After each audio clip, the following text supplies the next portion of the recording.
Catch மெமரிங்கிறது என்னென்னா, ப்ராசஸருக்குள்ளேயே ஒரு on chip memory இருக்கும். இன்பில்ட்டாகவே அது இருக்கும் ப்ராசஸருக்குள்ளே. இப்போ கம்ப்யூட்ரு ஒரு மெயின் இன்ஸ்ட்ரக்ஷன் எக்ஸிக்யூட் பண்ணிகிட்ருக்குன்னு வச்சுக்கோங்க.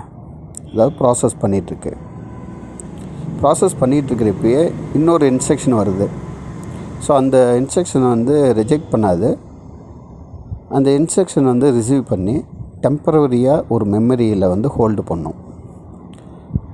எது வரைக்கும் ஹோல்டு பண்ணோம்னா, இந்த இன்ஸ்ட்ரக்ஷன், இந்த எக்ஸிஸ்டிங் இன்ஸ்ட்ரக்ஷன் இருக்குது இல்லைங்களா, ப்ராசஸ் ஆகிட்டுருக்கு இல்லைங்களா, அந்த இன்ஸ்ட்ரக்ஷன் கம்ப்ளீட் பண்ணி முடித்த உடனே அந்த மெமரியிலேருந்து அந்த இன்ஸ்ட்ரக்ஷனை எடுத்து மறுபடியும் எக்ஸிக்யூட் பண்ணும்.